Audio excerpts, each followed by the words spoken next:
If you're constantly battling low energy, cravings, weight control, watching your health slip away, listen up.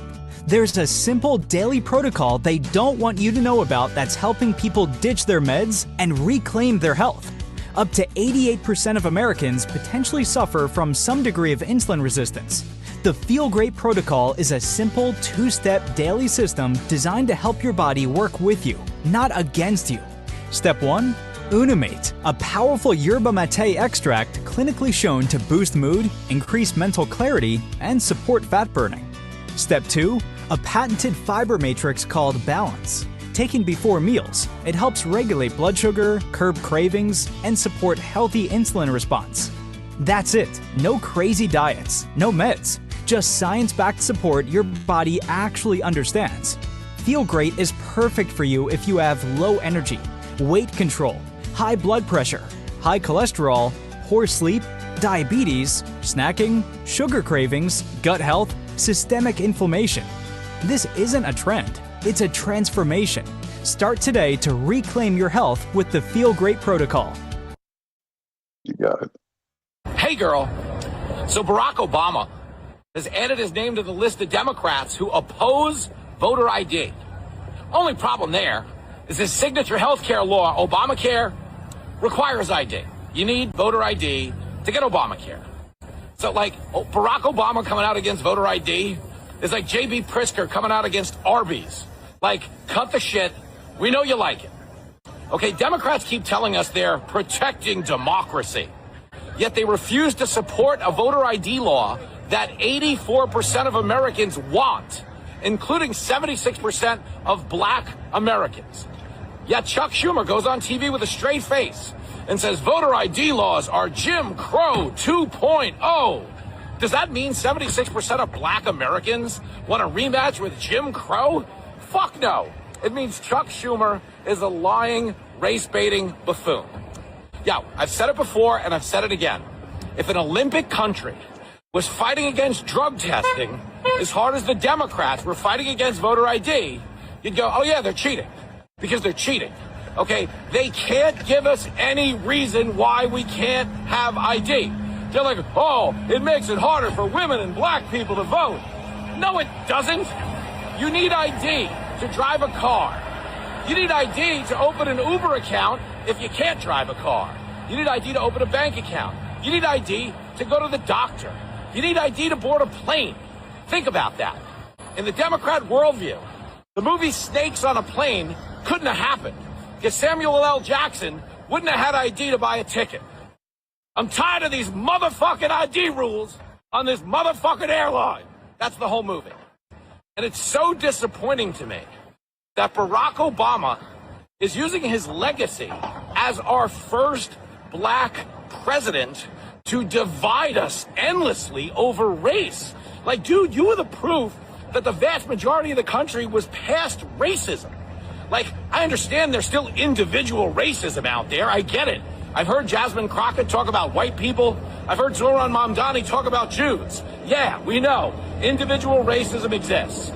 But Barack Obama is proof that the vast majority of the country voted for the black guy twice, and he wasn't even any good at the job. So the fact that he's sitting here, coming out against voter ID, despite the fact that his whole entire legacy requires ID. I never thought I'd say this, dude, but you got bigger balls than Michelle. Oh my goodness. How is it going out there, my fellow world patriots? And it just occurred to me, literally, as we're getting into the show here, a couple minutes, we have Ghost on Friday the 13th, and just another day, he says here. But glad to have you here, brother. And I know you've been through, we're not going to go into your, unless, you want to discuss stuff, but I know you had a pretty nasty surgery, a couple months back at least, and that put you out of commission for quite a while. But I'm glad to have you back here, and people could hear it in your voice last time. They were like, yeah, he looks like he sounds like he's hurting for sure. I'm like, oh, that's because he is. Yeah, he's worked for our country, and as a result, his body took some dings along the way, we can say, and that's a very easy way of putting it. But how you doing today, brother? Anyways, first off, let's get you in here. Doing fine. How about yourself? It's great to be back with you. It's been a while.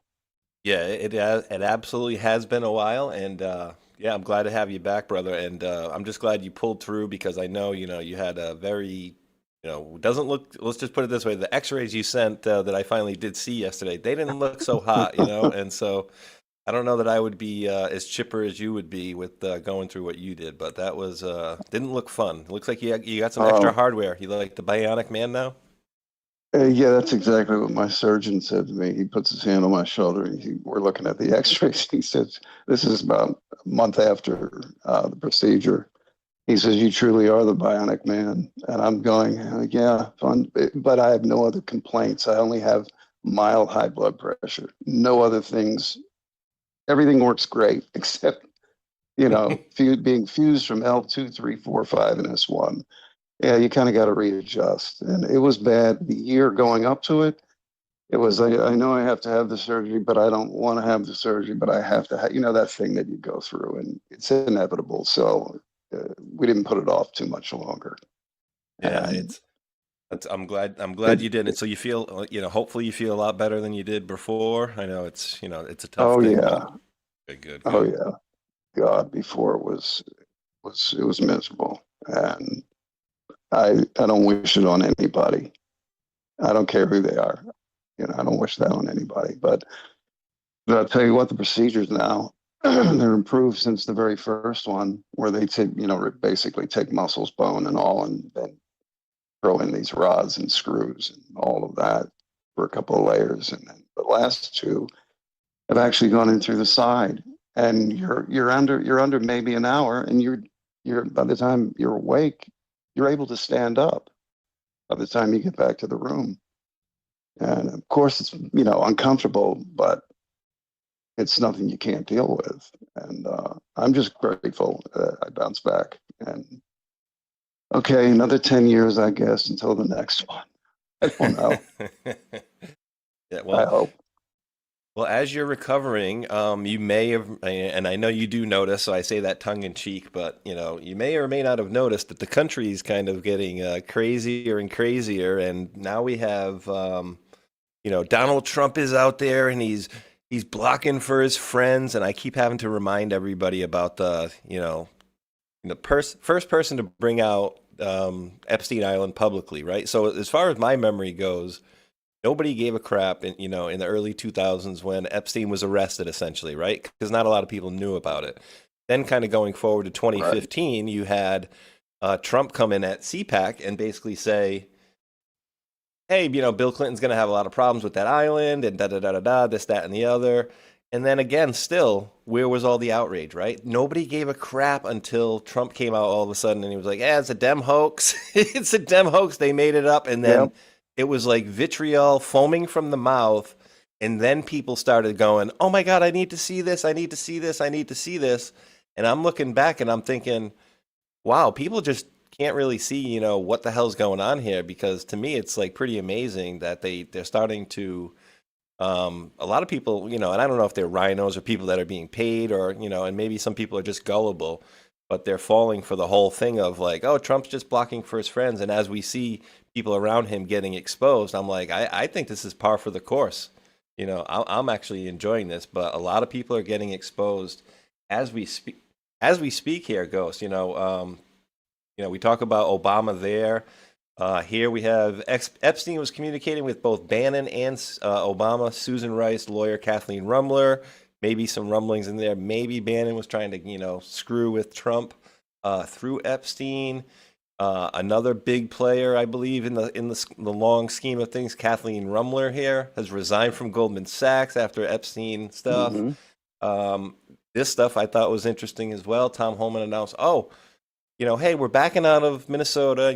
We arrested about 4,000 people, and then he says that they found over 3,300 kids, right?" And so I ran that through like, some AI, which we've talked about too, and a lot of my other hosts will say the same thing that you can't trust AI or whatever. However, they'll say like, "Oh well, they're not missing kids from Minnesota. They're unaccompanied minors that may have been sent." but they're not typically just missing kids from Minnesota. I'm like, is AI trying to like rationalize missing kids being found? And I'm like, all right, so 3,000 kids, that kind of went under the radar more than I think, the people getting arrested for 4,000 people. But we got stuff going on all over the place. And as we see, we got the Color Revolution playbook in full effect in Minnesota. And then, Yeah. I mean, dude, how are you seeing all this? Because I know you got a little bit, your pulse, your fingers on the pulse of this stuff more than, most of us know. But how are you reading this for the general public anyway? Well, you're seeing it being very strategically introduced. Epstein Island wasn't the only island, by the way. There was Peter Nygaard's island. He's in prison in Canada until he dies. He's in his 80s. And he could just drop dead and the world would be a better place. There are other locations around the world that were used for the same purposes, to compromise or to control people in high positions. And if you're going to expose something like this, you have got to do it in increments, and you've got to do it strategically. And again, timing is always everything. So you're seeing now is the time when, okay, it's being put out there. And yes, you don't think that in the entire administration, they already know who's going to bite it and who isn't across the board. And that's why it's being done the way it is. Will deals be made? For people on both sides of the aisle, if you want to look at it that way, the majority of them are simply scumbags, and that's the way you need to look at it. Uniparty, it's always been that way. Look at what's happening with the voter aspect, voter integrity. Georgia. Now I wake up this morning and I haven't even a chance to look into it, Maricopa County. I knew that some things were going on there and in a few other locations, and they'll pop up also. So you'll see the need and the want and the desire for, you've got to be a citizen. And if it takes voter ID to get voting integrity in line, then by all means do it. We've got to get away from the machines. Their origin was a long time ago. And it was an American company, a very big American computer company where it was developed. And then it's been basically musical chairs with it, going from Seidel in Barcelona, the Swiss Post, the Swiss postal system for Switzerland, and Venezuela's involvement, certain parties in Italy's involvement, and others. It's all going to come out as it should. And I know everybody has an idea of what they think it should be. But look, justice comes in gradients. And I think we're going to get a very high degree of accountability with a lot of people. And if deals are made, they're made for the betterment of where the country needs to go. And people need to grow up and understand that, deals are made. Some people will be protected because they went there, but they didn't do anything. A lot of people went there and were like, what the hell is this? Went there with their wives, didn't partake in any of the nonsense, but just being there with the way it's been presented is enough to make somebody guilty. No, it's not. And there are some very guilty parties. And those are the ones that are you're going to see. This has to come out because it's a key to unraveling so much more. And there's more of them out there. And yeah, that's nasty. It is. I pulled this stuff up too here. Bohemian court okayed sale of wharf linked to convicted sex offender Peter Nygaard. Lawyer tried to stop sale to offshore company while looking to recoup millions owed in fees. So yeah, he was another bad one. And then you have all this weird stuff, right? Like people are like, and still to this day, people wonder, wait, how the hell did Jeffrey Epstein get control of, Les Wexner's fortune? And why did Les Wexner give him that brownstone in New York City? And it's all this nasty stuff, right?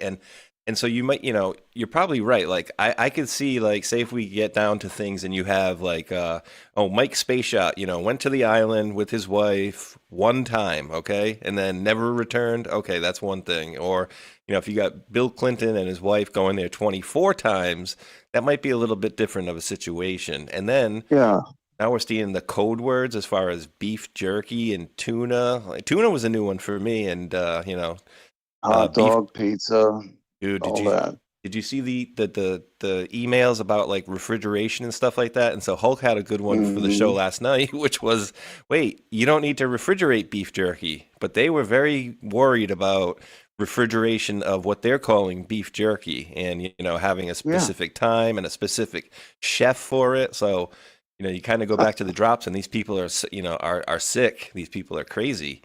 That's They're a lot worse than I there, thought. and that's got to come out too. These sociopathic personality types, high functioning, you know, every bit as much as murderous, I would say, but they have others do it for them. And God knows what they've done. And a lot of that's, no, a lot of it's got to come out in increments because a lot of people, seriously, if you saw the reality of it in one fell swoop, a lot of people would lose their shit. And I'm not just saying that. I mean, you heard about the material in New York City with the police department and what detectives, hardened detectives, homicide detectives, when they saw what they saw, what happened. Some of them got sick. This is no game, and it's going to come out. It has to. The world has to see what has been at the next to the very top tier layers, and it will see the top tier eventually. The owners of the central banking system, for example, the interplay of these families, they use these people because they're easily compromised with their horrendous appetites that they can't control. They can't, and they don't. This is no exaggeration. It is going to eventually. I do foresee all of this coming out as it moves in that direction, and it's moving in that direction every single day now. And again, it's always being adjusted. There's always pushback. There's always an ebb and flow to it all. So you have to give that consideration. And you look at what's been going on in the past year, and we'll get into that. You're seeing the fruits of it now as of the first. And I had told people, a lot of people, certain things don't happen by the first. Then things are worse off. We're in trouble. And I gave that as an indicator. And we can cover all the things that have happened from the first, since the first, one after the other. And what you're not being shown every day on MSN and haven't been for months, that's all been going on. Iran is the tip of the iceberg. Venezuela is the tip of the iceberg. You're going to see Cuba. They're going to pivot on Cuba soon. And it wants to be, the people of that island want to be the 51st or 52nd state. Alberta will probably beat them to the punch. They're right there. Most people don't know there is a huge secessionist movement in Canada, and they're doing it by the numbers, by the laws of the country and of the Commonwealth. And when you talk about Alberta and Saskatchewan, between those two alone, you've got the third largest proven reserves at 170 billion plus barrels, estimated to be at 300 billion. And we get 99% of that oil anyway, and we refine it. 14% of the world's wheat production. Potash, which you need for fertilizer. Uranium, rare earth metals. The list goes on and on and on. You're talking about the Canadian Rockies and the heartland of Canada, and these people are tired. Imagine a population of slightly less than 5 million people in Alberta sending 70 billion a year to Ottawa and only getting 10 billion a year in services back. If they were a state, they'd probably be the richest state in the union per capita, more so than New Jersey or California. Really? So all of these things are happening, and they're not reporting on it. They're not reporting on it unless the globalists, because you are looking at globalist ventures in mainstream media, unless Ottawa has something stupid, asinine, or snarky to say, you won't hear about it. They'll paint Alberta like a bunch of crazy secessionists and treasonous. No. These are people standing in lines at night in sub-freezing weather, sub-zero weather, rather. They needed 177,000 and change petitions signed, they're closing in on 1 million. And that was supposed to be 177,000 before May 2nd. After May, they'll be moving to the vote. And you know what the vote's going to be. Bye-bye, Canada.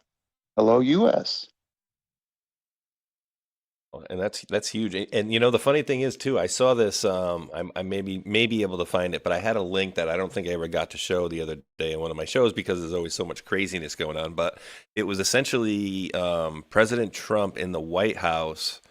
I think it was in the Oval Office, and there was like a map on the wall, and it was like everything that you could see on the map except for Canada. Excuse me, everything you could see on the map except for Mexico was, you know, in the red, white, and blue flag, essentially. Yeah. And it was like, wait, is everything going to come to the United States? Like, how the heck's that going to work? I mean, that would be crazy. Greenland. It's called changing the game. It's change the game theory. If you want to beat the globalists at their own game, you can't. As a gamer, you know whoever creates that game, you can never beat them, can you? They always know the cheats. They've done the coding. They know backdoors, trapdoors, everything. You can't beat them. This is a game that's been going on for 500 years. You don't fight them at that game. You will lose every time. You change the game. Look at, and in case in point, right around the first of the year is when the idea came up for the Board of Peace. 3 weeks later, it's implemented. It was Rubio's concept. And who was the first country to say, I'm in, here's $1 billion? Russia, Vladimir Putin. It effectively nullifies the position of the UN. They were told, we're not paying you anymore. We pulled out of the WHO and a few other offices. By July, they made the announcement last week, by July, they will be bankrupt and out of business. The UN. Who owns the UN? It's not a government or intergovernmental or supragovernmental agency. It positions itself as that. It's a subcorporation. That's all it is. Of the USDC. The International Court of Justice is a subcorporation of the UN. Who owns that? Who's on the board? Who are the shareholders? Well, Rockefellers were the ones who donated the land. They were one of the owners. One of the owners. There's a good number of them that own it. Again, own it. So they, in turn, they own the World Bank and IMF, which they use simply to rape and pillage, according to the Confessions of an Economic Hitman method. Well, now you've changed the game by creating basically a human trust, a pure private trust called the Board of Peace. Nations can join that and actually have a seat at the table and get about the business of commerce. That's what's going to fix this world and make it a more multipolar governance than a one world governance, as they were trying to hammer through. What we have to be careful of with that is that they don't try to exert influence through that. And we don't let that become what the one worlders wanted. You know, you will own nothing and be happy kind of nonsense. And yeah, and the whole West, they've essentially been with what's happened in Ukraine. I know people, you know, are sitting there treating it as a war. It's not. It's a special military action and Putin did it. And you can argue the military tactics all you want. It's a success because you've taken where a lot of globalist shitfuckery was going through, financially, human trafficking, you name it.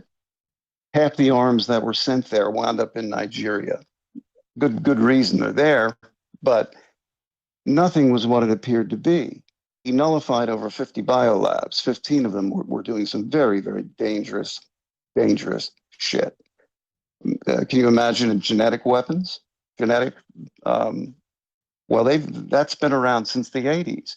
They were perfecting it to make subgenuses of different ethnic groups around the world susceptible to death from a pathogen. You can't have that. You can't have that. No one wants that. That's worse than nuclear war.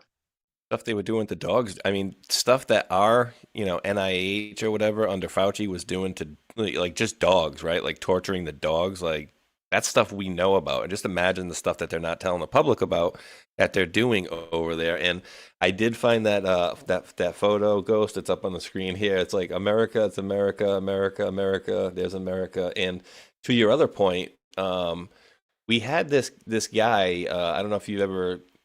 And I'm sure maybe you've heard of the guy, maybe Kirill Dmitriev. So he started poking his nose around I don't know, maybe 6-8 months ago or so. And some people were like, no, he's not with Putin and he's not a real envoy and whatever. And then they're like, oh, wait, he's sitting across from Witkoff. There we go. So he's real. And so I think this video here is old, and there's no need to let it play because he's talking in Russian here. But essentially, Putin says at the end of the day, he says they are used for centuries to stuffing their belly with flesh and their pockets with money. And what do you say? But they must realize that the vampire ball is coming to an end. And then even on the old drops, they were telling us about, well, maybe China and Trump, China, Xi, Putin, and Russia perhaps are working together. What would scare the deep state more than that, And so I don't know what, the level of... That's in truth what really is going on at a very high level. That's what it seems and like to me, yeah. I'll show you how. Awesome. All right, you have everyone out there can go find this Tucker Carlson interview from about a month ago, and I think it's at 51 minutes on. You'll find he interviews a man called Sergei Karnagov. Who is he? He's nothing but the top defense advisor to the Kremlin and has been at that position or lower since the end of Gorbachev.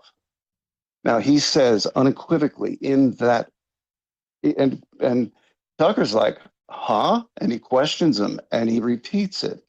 He said this, that within a year to two, if the European interests don't basically back down, they will destroy, and I quote him, Berlin and the city of London.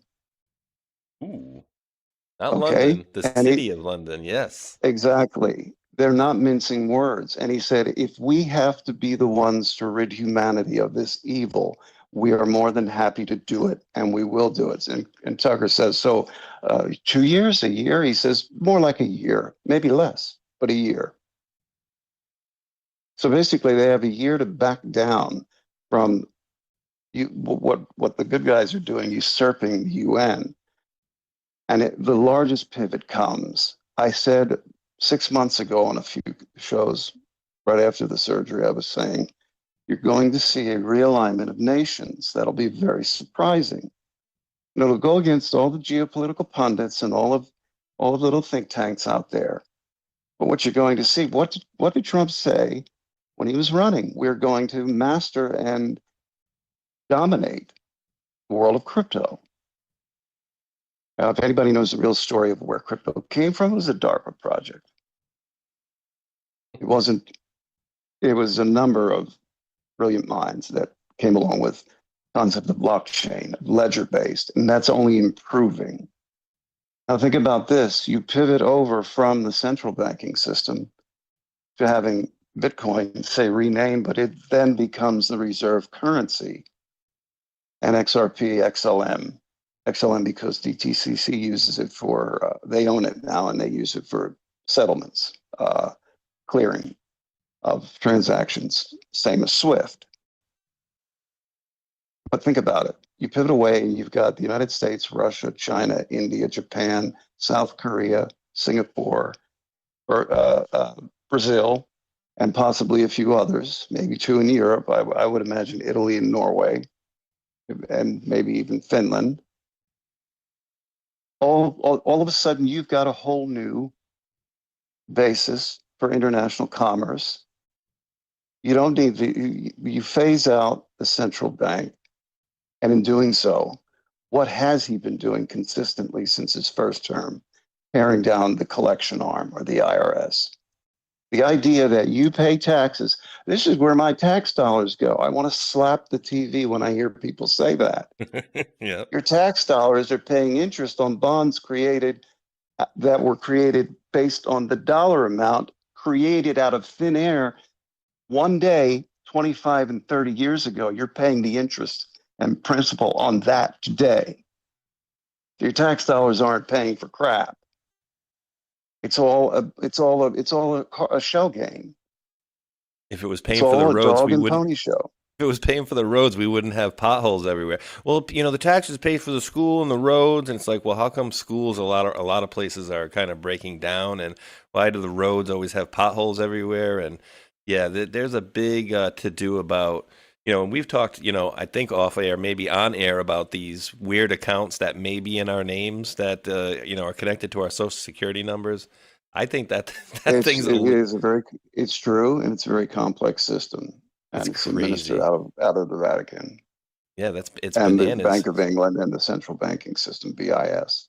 And so, dude, But they will never admit to that, and you'll never find out about it unless you infiltrate that layer, that sovereign layer. There's two documents you'll never see. All the documents in the sovereign layer, the real sovereign layer, not your sovereign citizen wackadoodles. They're well intended, they're good people, but they only know enough to get themselves in trouble. Yep. Real sovereigns, you'll never see their documents, and you'll never see classified documents until declassified. So you don't know how that works. We do know how that works. It's known, and we're going to put it to our advantage. And you will see these things happening over the next year, 2 and 3 years, and longer. And they're setting it so the globalist operational arm in this country, primarily the Democratic Party, and then the compromised on the Republican side, they're going to be, you'll see them lose their power through the exposing of corruption at every level, and even in government where you thought there was none. Now you have people in positions who've taken $50 million bribes. How do you think the cartels got basically touch every square mile of this country? But we are nullifying that. And to replace that, again, there's technologies on the shelf that, when released in time, and that's a very sensitive issue, I'm just going to leave it with that. When released in time, will underpin the rebuilding of the global economy. Modular reactors, powering data centers, feeding back into the grid. The grid, the monopoly of the large power companies is going to be loosened and decentralized. It's the only smart way to do it. So there's a lot coming, an awful lot, and it's all in the right direction. Like it. But again, go ahead. It's gonna, well, yeah, like you said, it's gonna be, you know, it's gonna take some time too. But I think people are gonna start seeing, and I think if people are looking the right way, you're seeing the kind of fruits of what they've been trying to lay out for quite some time now. And like you said before, it can't, you know, if they just dumped all this stuff, I think I'm honestly starting to think that my buddy Scott Zimmerman there, Bear at the Parade, was right when he says that maybe the good guys actually took us off the line in 2018-19 because it was too soon and the general public was not ready for it. And I'm starting to see maybe why that may have been the case, right. Possibly. Yeah, because, and I really do think that because we were saturating it. We were, you know, absolutely dominating X or whatever you want to call it, Twitter, before they kicked us all off. And before you did, when you went on there, it was literally, you know, cue everything, you know, pedophiles, this and that, and it was absolutely everywhere. And so I think, you know, even in the drops, they said, you know, we attempted to do this and we needed to kind of pull back for a little bit now. We went too deep, too far. And so I'm like, in hindsight, I'm like, maybe we were doing too good of a job too early on, if that makes sense. So, you know, I don't know if you wanted to comment on that, but also another thing, if you can, and because I know you kind of, I'm not going to say anything, you know, whatever, but I know you see how things work and you see how they, if you can at any level decipher, like, how do they go about like deciding what's going to work and what's not? Like they war game this stuff, right? They do like logistical, you know, they basically war game this stuff and kind of play it out. Do they use AI and things like that? Like how do they come to the right decision about what goes on? If you're allowed, you know, whatever you can talk about, of course. Well, it's being gamed. All sides are gaming it 24/7. And again, what was the one thing that was always mentioned? Moves and counter moves. Well, that's simply how it goes in a war. You make moves, and the enemy makes a counter move, outflanking maneuver, what have you. Hit pummels you with direct fire, with artillery. It's the first thing to go out the window in a kinetic war is the plan, the battle plan. It's Yep. being readjusted constantly. Same thing. And these are very sophisticated systems that look at things from a socio-psychological point of view, every possible way you could look at it. People's response to changes in the monetary system on a daily basis, the stock market, um, overall chatter. There is a million things that feed into this, and the variables are immense. So you get a basic direction of where it's going, and then you try to steer that direction. So most of the time it works. Sometimes it doesn't. It's just the way no one can predict the future. There's the present and there's what's to come, and the only difference is the moment. But this game is in the moment, but also predictive. And yeah, there's been quantum systems out there for 30 years now, in labs and even in BIS in the late 90s. How else were you supposed to do the accounting for the entire world and this entire central banking system? Very complex. And yes, it is gamed.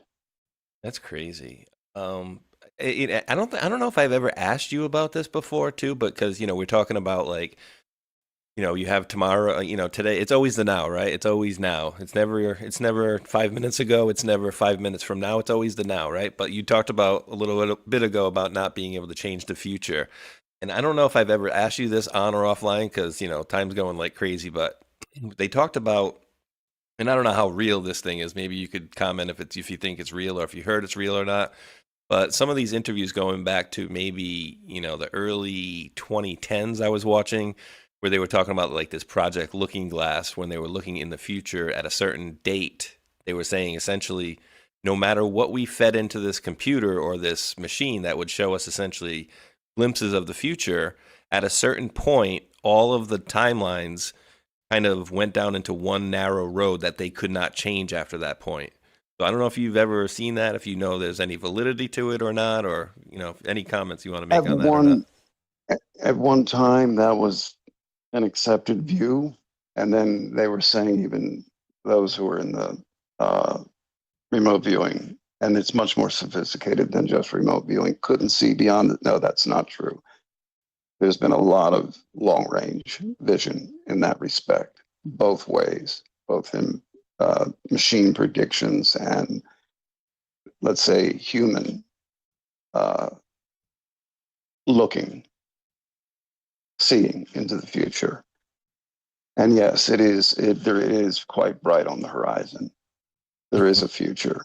We just have to keep away from things like some look at recently in California in 23, and then that related lab they just busted in Las Vegas last week. Oh my God, scary, huh?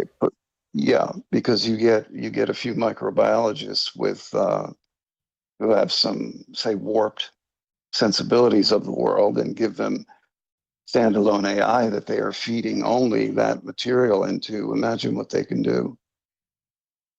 And that's where the AI assistance can be a dangerous thing. And the stuff that's in labs that is standalone, that is light years ahead of what the public's using, it's standalone for a reason, because you don't want to let it get to a Skynet type thing ever. And they know this. Those who work with it know it. There's always, it's like the nuclear bomb. If you were told they were developing a bomb like that before it happened, you would imagine all of the worst scenarios. And then we do it, and we did a lot of stupid things with it, like 4,000 plus collective tests underground, above ground, atmospheric, and we kind of messed things up a little bit. That's why they really stopped all of that. Um, I think we've learned from the past. You've got to keep certain things bottled up, but yet to a place where you can utilize them competitively, as long as we're going to have this competitive game going on this planet.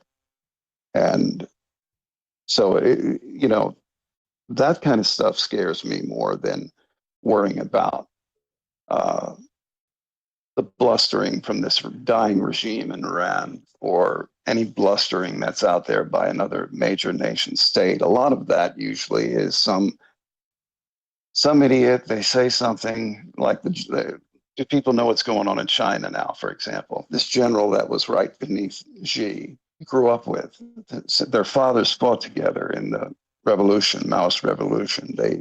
Oh, really? These men, he just had him killed, and then 5 of the 7 in the 2 tiers below him taken out, because Really? Xi hasn't been sleeping in the same place for quite a time now. Every night is a different location. Yet you'll see him meet with world leaders, and obviously all of that is quite an undertaking, I would imagine. But it was an attempted coup, but nothing was coming out of China. Very Nothing. little. Only the dissidents that keep track of it over there, that have come here and to England and other places, are giving you really what's going on. And so, and they're all saying the same thing too. China's been lying about its population. Well, they've done a lot of paring down too over the last 30, 40 years. They're actually at about 550 million, not 1.3 billion. Really? India is more populous than China. And at a certain point, it makes no sense for countries that size and our power and Russia to fight. Let's, I think the future, and I'm jumping ahead 10 years, but unless the dying globalists in deep state want to interject some really nasty stuff, which they're not beyond doing, you're going to see a way better future. Space, we might actually be allowed out there again, beyond orbital. Allowed, huh? I'll leave it at that. And so, dude, you actually sparked some, and that's why I love thinking about, some of these things that we've seen throughout the years. So I thought you were gonna go in a different direction with that one, with Xi and his friend that he grew up with that did battle. His father fought with Xi's father. I thought they were gonna kind of I thought that story was gonna go like him and Xi got together and they purged out a bunch of folks, and so apparently no, he got rid of that dude. But then we go Got back rid of him and a bunch of others. That's crazy. And then you remember, oh geez, what was it? 3, 4 years ago, they had this hearing in China, and Xi's sitting there, and I think it was the former leader Jintao, if I'm not mistaken, that was sitting right next to him. And then the guys come walk over, and they basically tell him to get up, and they're taking him out of there. And he's looking at Xi, and Xi's like, "Yeah, all right, go, get the hell out of here, what's going on, right?" And so it's like, wait, are they having this internal thing go on there? And you brought up Xi's father. Yeah, you brought up Xi's father, and from what I'm going off of memory, his father was an anti, I don't know if it was anti-CCP or whatever, but essentially, didn't they take Xi himself and putting him into a re-education camp years ago and took his father away? And so, if that's the case, then I can't think, how could you have such a fondness for a system that did that, separated you from your parents and then put you in a re-education camp? So is this a long revenge thing going on for him over there? And it sounds like because they keep moving him. It sounds like there's a lot of that involved. And he's more of a realist and what you'd call a moderate. And they haven't. There's been a lot of blustering from the ranks of the PLA, but you didn't hear much from him in those ways. And you have about 10 families, legacy families there, that run all of the military, government, and business sectors, and it's divided up amongst these families. and they're always infighting. But seems to be holding off all of their attempts to take him out. And it would be more hardliners that want to take him out at this point. So it's very, for the agencies, it's much easier, the networks and what they have going.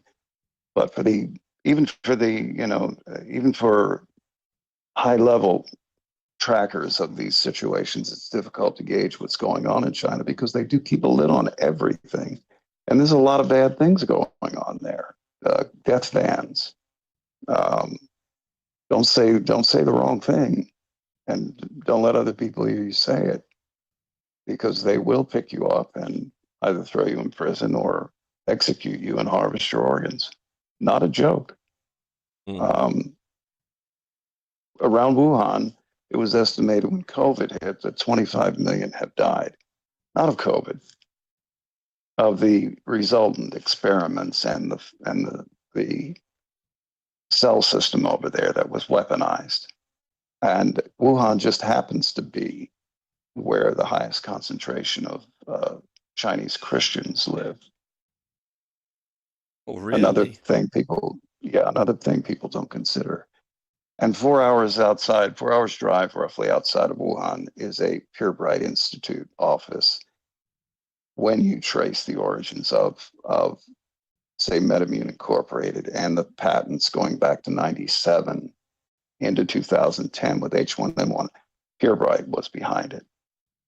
And they're associated with things like the Atlantic Council, the Circle, Pilgrim Society, all these cross-pond, let's say they call themselves goodwill societies, but it's just globalists passing information and making plans at various levels. All of these things can be usurped when you change the game.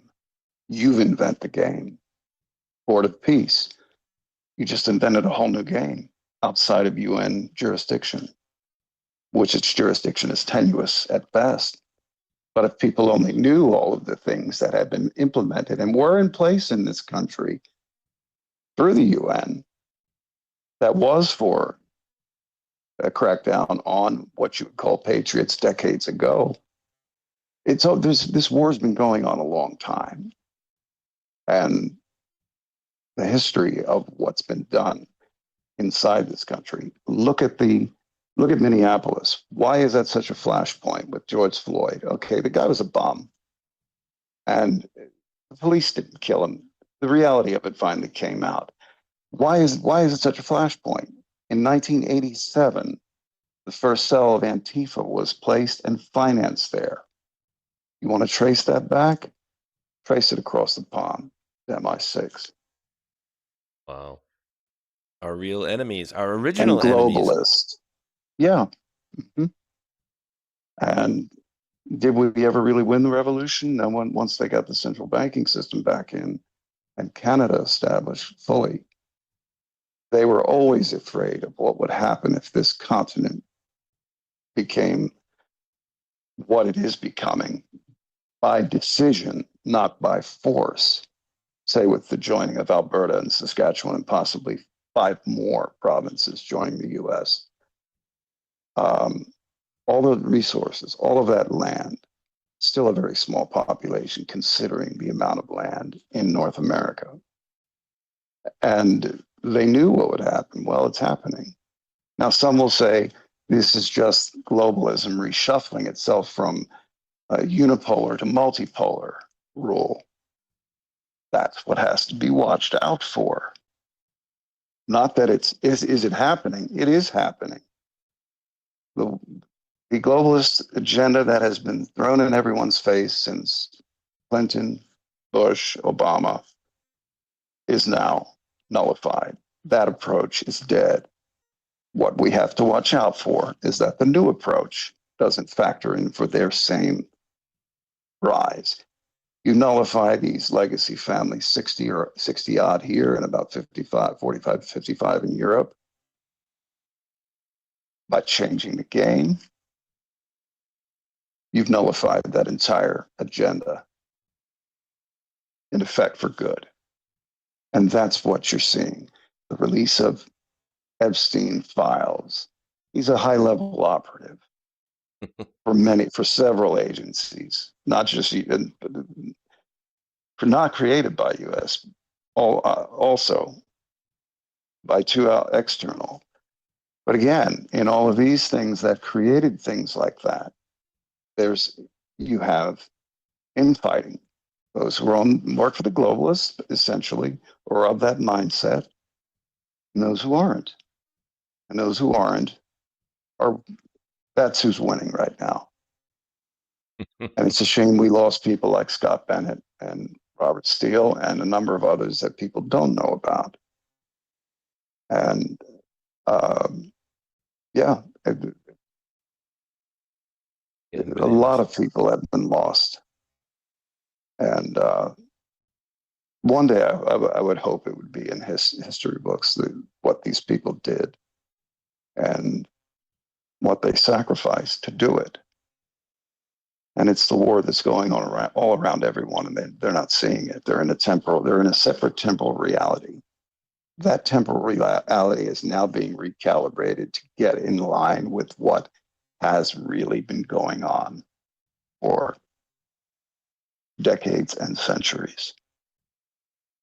We're definitely not seeing it for sure. We're not seeing we're seeing it through like the lens of what you can see on social media, and we know that they're not going to cover what's truly going on the regular media, so they're going to try to fluff everything. But I don't know if you've noticed this though, Ghost, it's actually pretty funny, which they put Scott Jennings on CNN, which I love because he torches those people left and right, and I don't watch CNN, but I watch the clips, right? But I'll also watch the clips that people will clip and put on like X, as far as like the polls that they're forced to cover, and they're like, oh, wow, it's like a majority of people want to see this voter ID, and oh my God, like Trump's approval ratings actually going through the roof. And I'm like, wait, this is weird, right? Like, I don't know. It seems to me like they're slowly kind of flipping the script, or they're switching the dimmer, so to speak, because you can't really just flip the switch on and off with everything, right? You kind of have to have that slow dim from one side to the other, or else it's going to be kind of too obvious, right? Exactly. I mean, if you did certain things with the economy and the energy sector, you'd turn the economy end over end. Would do more harm than good. But if you make the transition to, say, modular reactors and then eventually 0-point energy, that's how it's serving the greatest purpose as it's being switched over. And that's ideally what you want. You want the least amount of disruption. And that kind of leads people into a false sense of reality when they're not looking at what's really going on in that sense. They still think it's, I want to know, does Big Mike have a dick? Well, yes, he does. And you'll find that out in the future soon enough. And, I think recently the president has taken steps or signed an executive order that literally nullifies every executive order during the Biden years. Why? Because they were using the auto pen, and it wasn't him being brief and coming up with the idea for an executive order, having others work on it, and then codify it and then sign. No, it wasn't being done that way. You had people in the background like Susan Rice and several others that were running the show. Does anybody think Kamala Harris was doing anything? Of course not. And he was doing even less. Didn't know where he was on the stage. And it was actually quite sad because everybody knew what was going on. But those 4 years, you're going to find, were also engineered for the purpose that they served. And this is why things are moving at a rapid pace since the beginning of this year. Greenland, talking about ending hostilities in Ukraine, because pretty much job's been done. Iran, getting rid of that regime has to be done. The people of Iran, I've always told people when they got on that subject, it is not the people of Iran. It is that sick Islamic regime. And they're brutal, even worse than the Shah's police were. But let the Iranian people decide how they want. If they want a constitutional monarchy when this is all said and done, great. But they will also be a very good ally of this country. And that will bring stability to that region. Finally, the Abraham Accords are being revisited, and everybody's in accordance with them, in favor, and doing it. You saw what happened in the Gaza Strip, and even in the West Bank to some degree. Honestly, how is this situation ever going to be settled? Well, people can judge it however they wish, but in reality, it's nullifying the situation. There's a $51 billion deal on the table to rebuild Gaza, except devoid of Hamas and all of these influences. And I think people will find the future brings a very different, a whole different dynamic over there where it is needed desperately. And then that nullifies other countries when they have nefarious things running. Money and goods did come from China into Iran, to South America, Venezuela. And all of that has to be nullified before the United States does its next steps, such as Cuba. Watch Cuba closely. It will eventually be a state. I reposted my buddy MAGA Jedi the other day. He put out a big posting saying, I think it was 2-3 days ago. It was pretty late at night, so let me see. And I know I've done a lot of postings since then. But yeah, he posted something about Cuba possibly becoming. So there's a lot of movement out there. I mean, I wonder if Marco Rubio's there we go, right here. Film is the canvas. I know him as MAGA Jedi, but Cuba is about to become the 51st state, potential freedom in the next 45 days. And so, Ghost, we had, and I said this in a post the other day because people, and actually in a live stream yesterday, because people are like, Trump's blocking for his allies and, he's doing this, that, and the other, and he's just going to go bomb Iran. And I said, wait, he's going to bomb them again? I said, oh, yeah, that's right. We already bombed them and nobody did ish. I said, that's right. Then we went and took Maduro. And what did the world do? Nobody did anything. And what did we find out about Maduro? That when we went and took out his men and discombobulated him, well, all of his security were Cuban, apparently. So that's interesting, right? And my goodness, now we're thinking about, Cuba may become a 51st state and Alberta, Canada may become a 51st state. So that's again, it's the regime of Cuba. It's not the Cuban people. The Cuban people want statehood, so that can never happen on that island again. And Cuba has so much to offer the world as a thriving state. It would be amazing. Plus, it gives us absolute control of the Gulf of America, and I'm sure the naval assets, both static at the bottom of the, let's say, the waterways. We'll be much safer in North America from any stupidity. Even if China goes in the right direction, there's always the chance that idiots would, do their thing and try to heat things up. We are taking back the Panama Canal, control of it. We built it. We should have never given it up. It was a very total globalist move. And it was stupid. All these things are being righted rather rapidly. And if people stop and think about Greenland, Cuba, Iran, the coming statehood of various Canadian provinces, this is all coming, and nobody's telling you the realities behind it. Nobody's telling you about Canada. This is not like Quebec was, where they had a 15-15 split vote, and it didn't happen. Now Quebec is back on the bandwagon, and they chances are they might want to become a sovereign nation with their access to the St. Lawrence and the Northern Atlantic. But you never know. You have people there talking, yeah, we'd like to join the Union. Because Ottawa has been a total failure of globalist rule. That's all it's been. That's the real game at play here. That's why the people are saying, we're done. And all they have to offer them is talk and empty promises that like they've done in the past. When in reality, they've been treating these provinces that are the major capital generation centers of Canada and lecturing them on how they should be and what they'll decide what's best with the resources coming out of there. And they've had enough. So they're stepping away, and they will be probably the 51st state. It'll be a toss-up. I think even Cuba would be a much easier prospect once the regime is toppled. You have a lot of things going on that island right now. Again, not being reported. The regime is weakening.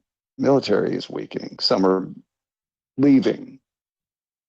Yes, you had Cuban troops because that regime depended on traditionally Russia and some of China to train their people. When back in 2018, when Ortega was killing thousands, tens of thousands of his own countrymen because they were demonstrating to have free elections, which he promised them. No, he doesn't want to give up power. So they have 5,000 Cubans along the border of Costa Rica alone because people were escaping, young, college age and older were escaping in droves, because if not, they were being door to door arrested, brutalized, beaten, raped, tortured, killed to set the example. But you saw maybe 3 or 4 New York Times articles, Cabal Times articles on it, which were not telling you the severity of it. And again, a situation that others were trying to turn into a flashpoint or a point of embarrassment for the first Trump administration, but it didn't happen because good people got in the way. I know I was there. So what are you looking at or looking out for in the immediate future? Like, you got your eye on anything in particular that you are keyed in on? I think mostly it would be, again, all of the trained insurgents that had come across the border, especially in the Biden years. But prior to the first administration, you have a lot of sleeper cells. Remember 5-6 months ago, they started going after the worst of the worst. Well, there were 13 Iranians in one day they bagged across the country. I told people they are not in metropolitan areas per se. They're spread out. They're in places where you are not going to suspect or find them. 13 miles up the road from where I live. And I live in a very rural area. A lot of those, apparently. Okay. Country. He was the first one listed of the 13 pictures when they did put it on mainstream media. So there's a lot of that, and it's not just from Iran. It's Venezuelans. It's various countries. But again, Venezuela is a country where you have the people of Venezuela are a good people, a great populace. They demonstrated that in the past. And again, these globalist puppet states installed in the form of Maduro, well, he was yoinked quick enough, and 20 guys did the whole thing, and nobody broke a fingernail. In the largest military installation, in the most secure area of that military installation, it was taken out. He was yoinked they made it look easy. But again, they used a lot of interesting new weapons. I don't think those guys knew what hit them. No, when those, they had no idea. And certain reactions to the microwave weapons in particular, crapping your pants, vomiting. It's as if you're, as far as mucosal discharge, as if you were breathing in tear gas. So it's incapacitating weapons that left them in no shape to fight. The new targeting and firing systems on just rifles, for example, and the suppressing fire, firing at a rate of 300 to 400 a minute and not missing. There's Some Palmer robotics Lucky stuff. involved. Yeah, exactly. And what a job he's doing in that company. My God, in 10 years or less, there will be no stopping the US military if they want you. And again, a lot of this had to come into place. There had to be personnel changes. Now, the public's not going to know about this because it's the way it's handled within military ranks. You had to get certain people out, retired, or moved along, and the right ones put in, because that they sure as hell have been doing that for a long time. Your higher ranking officers had to be readjusted, along with a lot of people in FBI, CIA, other agencies. And that's what Patel has been doing. He's been doing an amazing job, actually, but they're trying to paint it as if certain things wrong. No, there's obstacles. Those obstacles are being overcome. The good personnel, a lot of good people in a bad system with bad leadership. A lot of that leadership has been weeded out, retired. And I see a number of them probably in the future being brought up on charges, but that remains to be seen. Sometimes you don't go after everyone because you don't want to demoralize people, as long as they have no more say, no more influence. Power, oftentimes that's good enough. Yeah. So there's an awful lot changing. This is funny right here. So how would you have liked to have this 30 years ago? And so what I'm showing on the screen for the folks who may be not knowing, this is Palmer Luckey, who happens to be Matt Gaetz' brother-in-law. And so he's showing this system, which is funny on here because if you see right here, it actually says Ghost.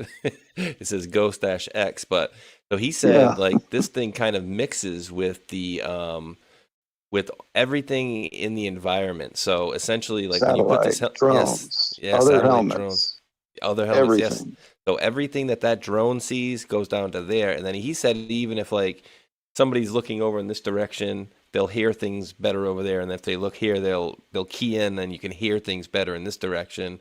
And so, man, I mean, could you imagine having that, above enemies? Oh, Lord, not standing a chance, right? They wouldn't stand a chance. The AI is at play here, and it's each individual soldier is being given what is most advantageous to them as far as targeting, what potential threats they have to watch out for. And another guy 100 yards to your left is getting a similar but different picture because he's 100 yards to your left and the guy 50 yards to your right. But everything you're all perceiving and all sensing equipment, whether it be fighter aircraft, whether it be drones, high altitude drones, lower altitude drones, whether it be satellite systems, all of that is being fed into one system, giving each individual soldier the most advantageous point of view, because what you can't see through the building, that drone is seeing. And it's presenting them to you as these stick ghosts running behind a building. You know they're there. They don't know they're there. So it'll even suggest you repositioning to maximize taking them out. I mean, it's amazing. And all of this was doable.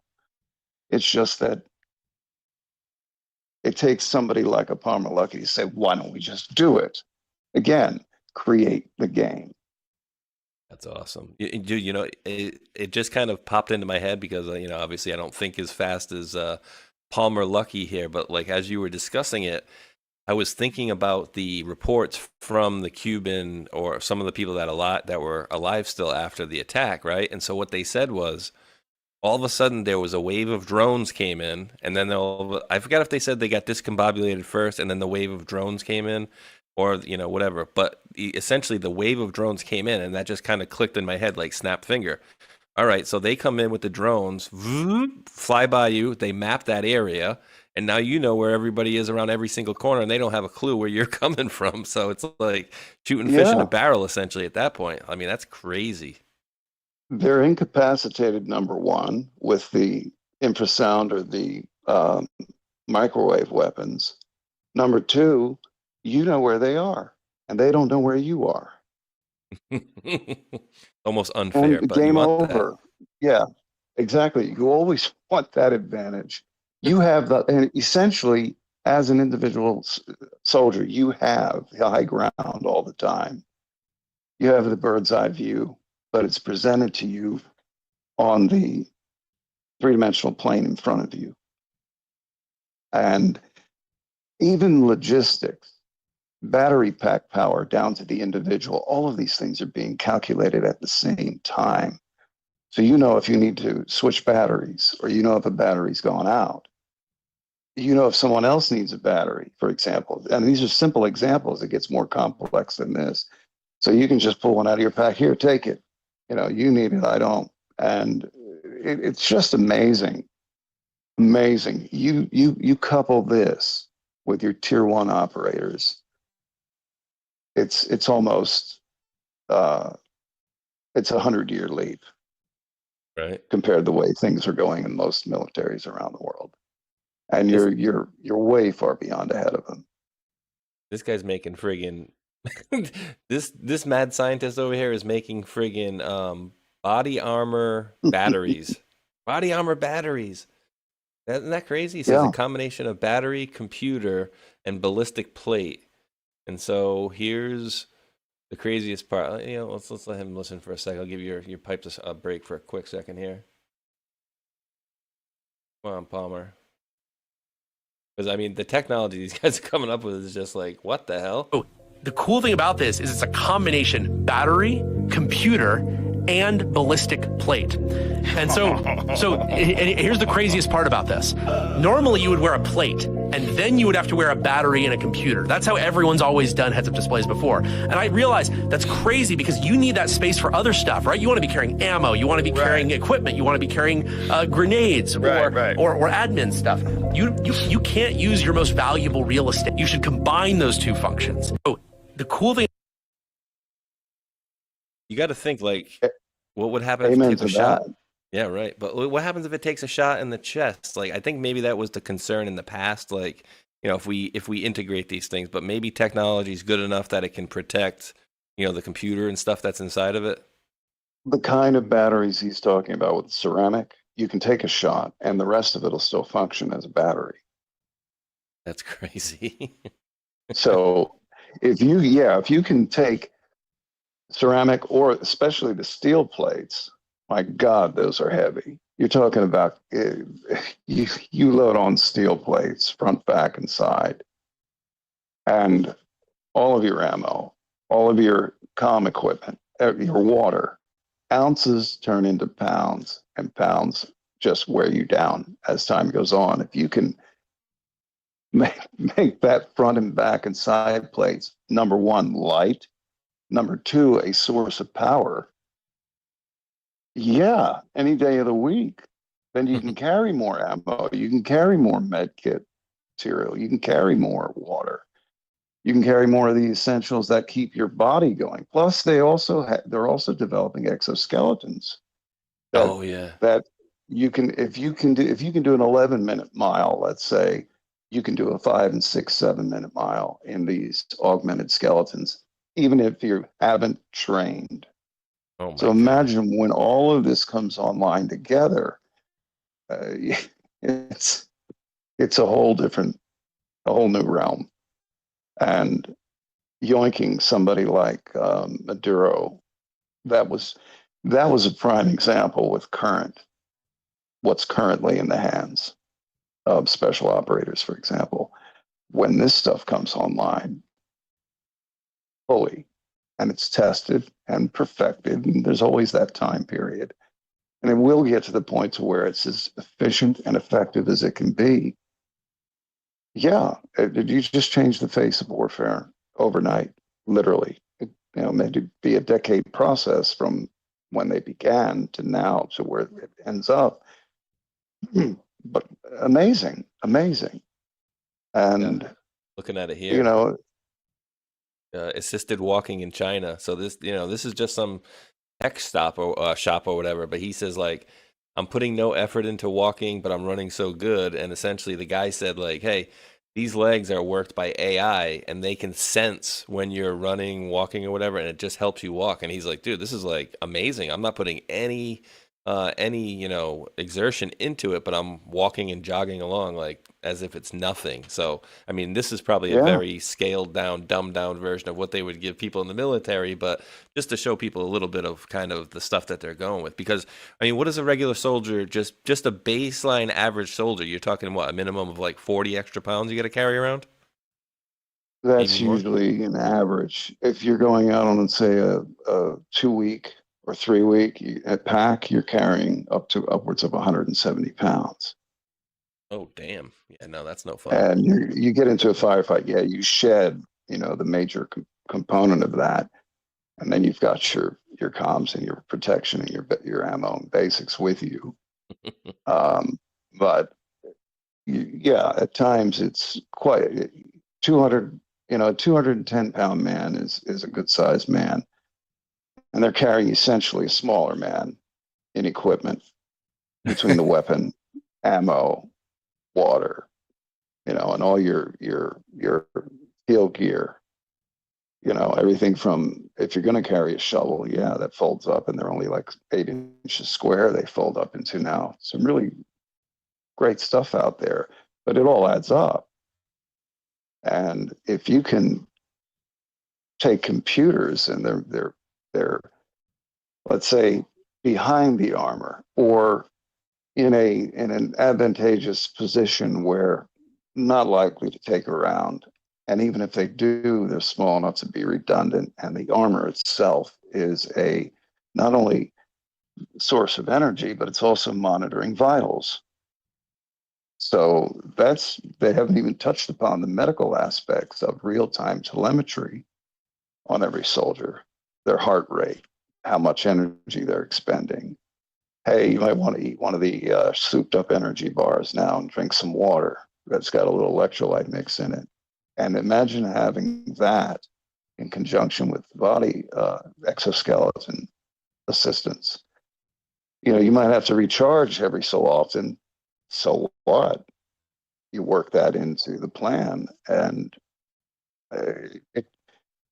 usually things would, like the yoinking of Maduro happens in enough time that all of that would last. You'd have plenty of time to do it and plenty of power to power all of these systems.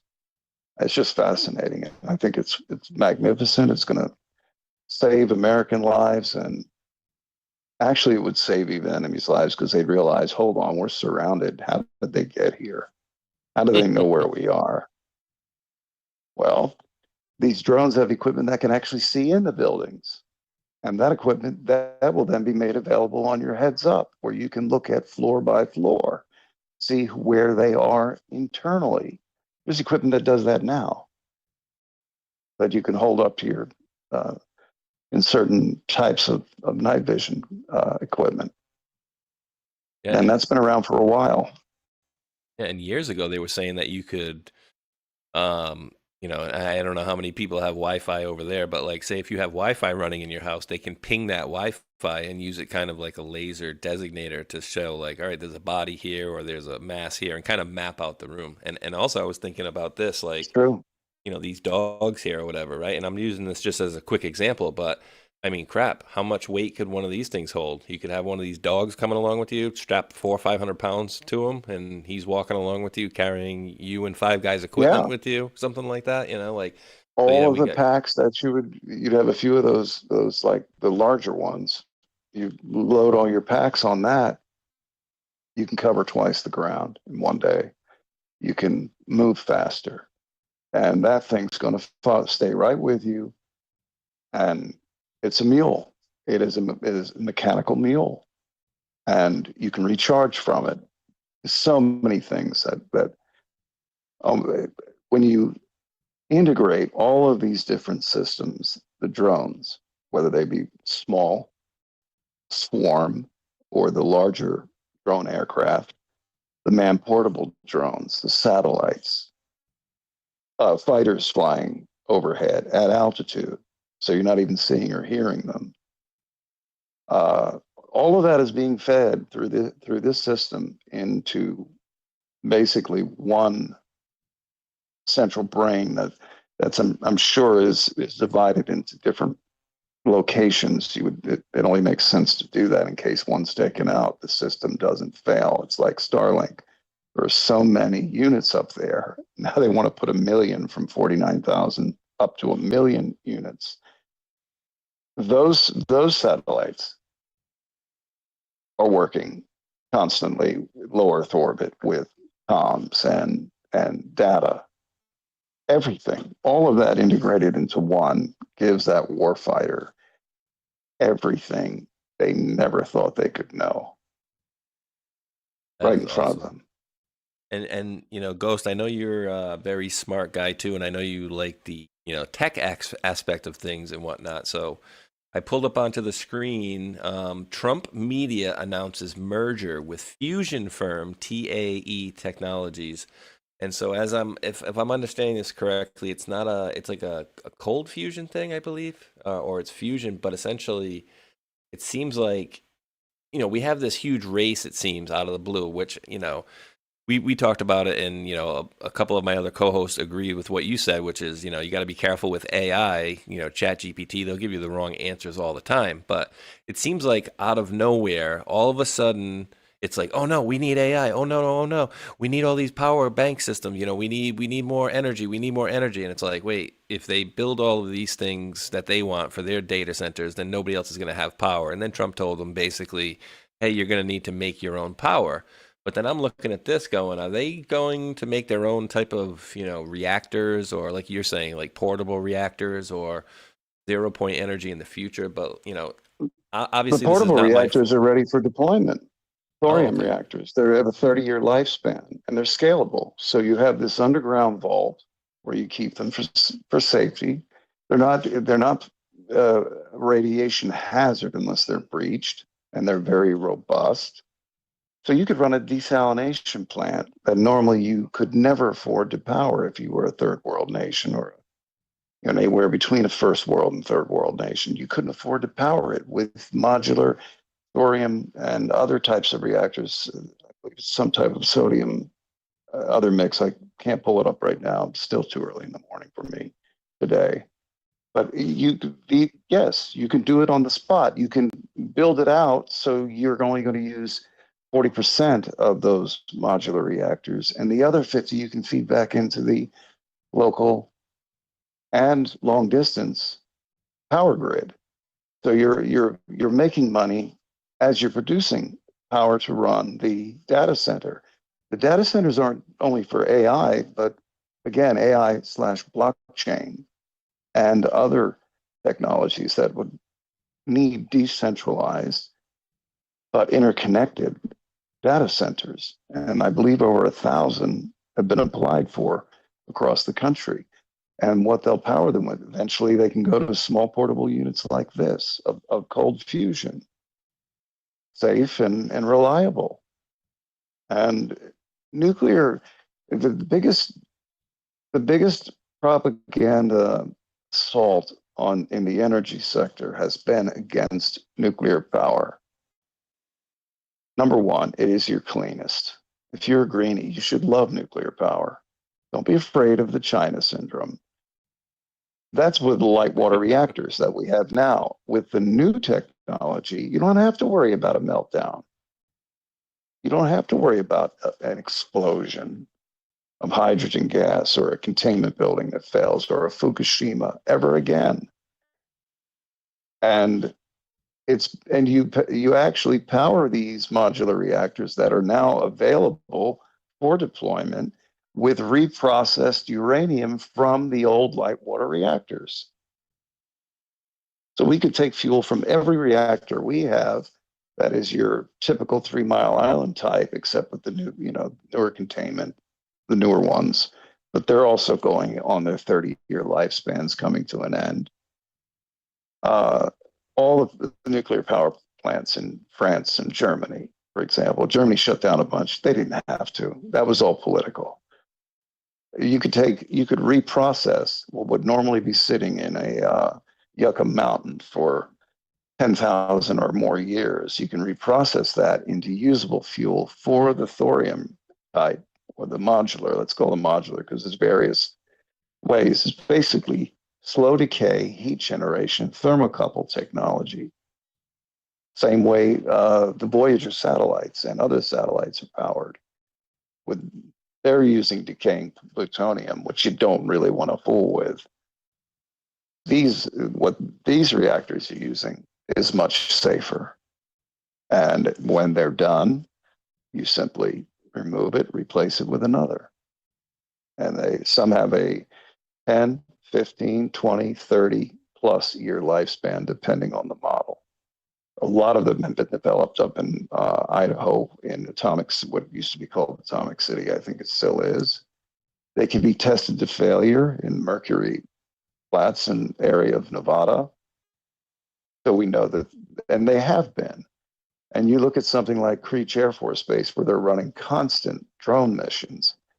Well, it's notorious for the municipal power to go out, and then they had to rely on backup diesel generators, and sometimes there was trouble with them. So imagine running a mission in the Middle East or Africa, and you lose power and your backup power doesn't work. Your battery power only has so much life. With modular reactors, that base never has to worry about anything other than if you run your power lines underground, a power outage is almost unheard of. And it's safe, reliable, dependable for decades. And even Bill Gates years ago was talking about them. One could run a whole neighborhood, and he's right. One of the only things he's right about, but he was right, Oh, dude! I mean, did you, not to switch the subject off to that, but did you catch the email about him catching an STD and then emailing Epstein, or at least from Epstein's draft, anyways? He got an STD and then he wanted to get drugs to, covertly give to his wife, Melinda. Oh my God. Talk about a piece of work. Guru. Oh my God. These are the people that so many people looked up to, and myself and others I knew were going, well, if they only knew, and they will one day. Everything's revealed in the fullness of time. Just bank on it. It's the way God made things. And that I found so pathetic. So pathetic. It's like, and then I saw her on a couple of, my wife and others sent me a few videos of her going on with, I think, Megyn Kelly and somebody else, and just saying, yeah. And when she left him, I said, it tells me everything I need to know, because I knew she didn't know a lot of what he did. There was just no way. You'd be a total scumbag to stay with that. And when she said, not no, but hell no. Yeah, that should show people that these are all just human beings. And she was completely in the dark for a long time and believing in the agenda of vaccine. She thought it was not knowing what the real agenda was. Her husband knew, but she divorced herself of all of that. And she's out there talking about it now. So many things she just did not have any idea about. And then him doing that, that's funny. It's sad for her and the family, but it's funny. It's funny looking at it. Is funny, disgusting is the gallows humor, the dark humor. Funny, but it's okay. You're oh my God, if I got to that point, I couldn't live with myself. Yeah. I got to sneak penicillin or whatever he was going to use to kill the STD I gave my wife that I didn't tell her. Get the fuck out of here. It's bad. Seriously. You're just a horrible person at that point. I mean, there's no other way of cutting it. But Yeah. I always found this interesting too, and maybe, maybe if she was in the dark, I don't know, but like I always found this quote to what she said about when she met Epstein, and I'm not going to play it here, but essentially what she goes along and says is she goes, "I met Jeffrey Epstein exactly once, and when I met him, I was horrified," and I can't help but keep thinking to myself, hold on, Bill finally took you to go meet this guy that you're hanging out with, and you Where he meet had him. been many times. Yeah, where you had been many times, and you take your wife to meet this person, and the way she describes it, it's like, oh, it was like evil reincarnated. And I'm a grown woman, and I felt like this, and I can't imagine what the girls had felt like. And I'm like, I'm not buying her, dude. I don't know. I just don't buy I think her. she's doing a little PR distancing. I think Yeah, she knew, but was only willing to tolerate so much yeah, because before she's it was, I got to get out of Dodge before I'm implicated in anything. I don't think she was involved in anything, right. but could If be you could be wrong. Yeah, like say if you were going to introduce me to your wife, right, for the first time. Oh, hey, Ghost says to his wife, "Hey, I've been hanging out with this dude Spaceshot for a while, right?" And then you come and bring her over, and I'm just like, meet her for the first time, and I'm like, "Hey, what's up, weirdo?" Like I got a steak knife in my hand. Like I don't understand how that first meeting goes to, "Oh, I'm just introducing you to my wife," and he was evil personified right off the bat. So I think, yeah, there's a lot of spin going on from her on that one. And when she talks about the children as well. Watch this. Watch her eyes, dude. You're a good reader of people. Watch her eyes here when she talks about how she feels so horrible about the children. Watch this. I had nightmares about it afterwards. So, my heart breaks for these young women because that's how I felt. Right and here. here I'm an older woman. My God, I feel terrible for those young women. It's awful. You felt that the moment. She couldn't keep her eyes open while she's saying she feels She's, awful for the yeah, kids. See? It's yeah, she's awful. losing Ugh. eye contact So, yeah, and not the looking best part. down to the left, down to the left, and she's okay. I got to make this look good. So that's what I see. It's just bad. And Dude, how are you taking like this stuff with like Bannon, right? Because I got a lot of folks are like, all these Trump. I feel like, for me, anyways, I feel like Trump is bringing all these people close to him to highlight them, and maybe I'm wrong. I don't know, but I'm in like some Bannon. cases, yes, Yeah, some cases, yes, some cases infiltrated, right? But like, yeah. Bannon. So they were talking crap about Trump back then with Bannon and Epstein and trying to do this, that, and the other to him. And I'm thinking, we see the post that Hulk had brought up for the Table of Titans yesterday. I think it was 2012, maybe somewhere between 2012 and when Trump got into office. But he was talking about what a slob Bannon is, this, that, and the other. And then he brings him in. And then come to find out he's talking with Epstein about getting rid of Trump. And I'm thinking the whole time, like, wait, the whole time Bannon thinks he's this slick guy about to get up on Trump. Trump knew who he was the whole time. And, what did he do in his first administration? He got fired pretty damn quickly too, right? So I feel like maybe he used him kind of in the way he used Manafort, because what was he known as? The kingmaker, right? Like you basically couldn't become president Exactly. unless you had Manafort helping you out, apparently. So, I mean, how are you reading that And whole scenario? it's a tactic to use to bring somebody down, to let their own actions defame them, bring them close, give them some level of responsibility, let them show their hand. And they always do. Okay. They always do, or it's going to come out. And once in that position, it's very hard to come back from. If you remain in the background, it's a different story. So yeah, bring them close. Now, let me show you about public perception. Who said, keep your friends close, keep your enemies closer? Ooh, wasn't that like a Don Corleone? That's that. Most people will attribute it to Sun Tzu or to this or to that. It was Mario Puzo wrote that in Godfather 2. All right, I got a lucky And that's guess. where that's you got it, brother. Very few people do. But most people are always attributing falsely. Always be sure of what you're looking at, and that you're looking at it through a unbiased, realistic lens. Divorce your emotions of all things and look at everything for what it is. And this is what people who have TDS are incapable of doing. It doesn't matter if it's Trump or somebody else, that they equally are ginned up to hate. They're never using their higher faculties. And that's the only reason I ever came on these shows, was to try to help people see, look at the details, look at the data points, react to them unemotionally, track them, and everything reveals itself in the fullness of time. Every one and every situation, no matter what the propaganda is, no matter what the spin is, and that's all you're ever getting from most of media, is a condensed propagandized version. They need to repeal the Smith Modernization Act, and they also need to repeal the laws that are in place that allow, let's say, certain aspects of the government to lie to you. Should we know about everything? Of course not. If everyone knows it, then everyone in the world knows it. So certain things in military intelligence and other areas in scientific pursuits, you have to keep classified. You have to keep that away until there's a lot of wars going on in that realm also right now. And I think it's going to work out for the best, but it's a touchy situation right now.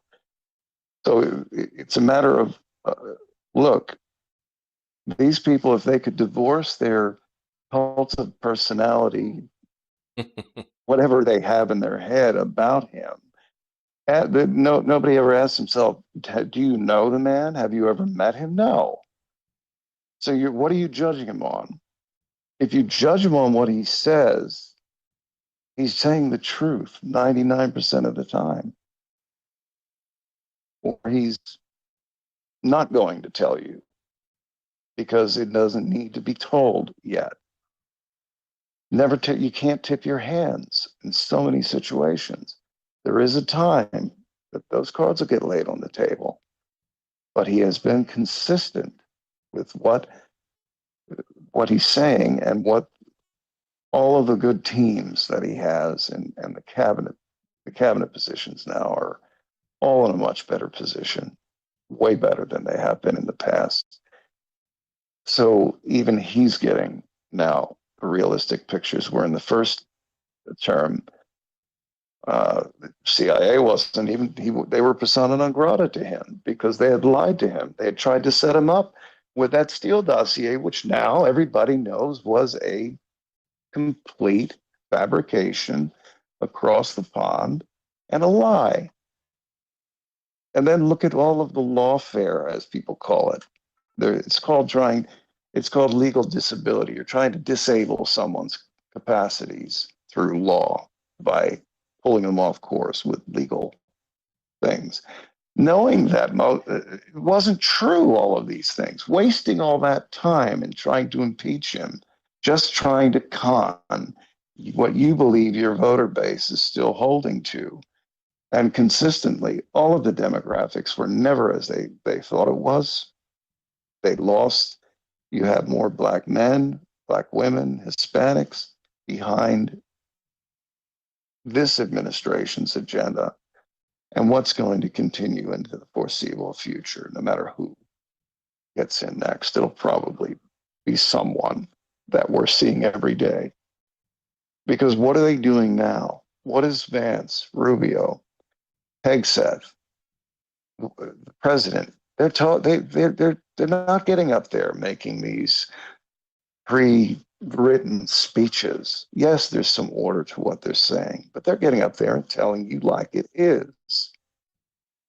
A lot of it is just extemporaneous and coming out the way it needs to be told. People appreciate that, number one. And number two, those with TDS, and the numbers are shrinking, they're fading away, or the rare case where they go, wow, how wrong I was in my thinking. Yeah, because you're thinking like a child. You're not looking at the complexities and factoring all of those things together. It takes a lot of effort to do that. Not a lot of effort per se, but more effort than just to sit there and repeat and parrot what you see on the internet or television that is from a purely spun propagandist point of view. And I'm glad to see that. I'm glad to see that finally, because the more informed and the more rational and reasonable the voter base, the better the decisions will be in the future when it is not being manipulated. And that's what I find going to be interesting. How is it played so that a lot more, well, Maricopa County now today, I understand that's showing basically what Tina Peters was showing, only they went after her. And so you're seeing it in Fulton County, you're seeing it in Georgia, you're seeing it in Maricopa County, you're going to see it in others also, where the evidence has been there all along. It was how do you get to the environment where people are ready to listen and take it in and say, yes, we need voter ID. We need paper ballots and proper oversight on counting. And get away from the machines. They have proven themselves to be incompetent methodology because they could be messed with. And that's what got us into this mess, decades of those machines being used and votes being manipulated from the local level on up. School boards. Look, if common sense were truly reflected in who was voted into like school board or county commissioners, you would have had schools that were promoting that insane gender agenda where they were taking children and counseling them at the age of 10 and 12 against it without even notifying the parents. And there would be a law in place that allowed them to do that. Insanity. Pure insanity. Keep it secret from the parents. That's disgusting. Ugh. And how did those minds get into office to begin with?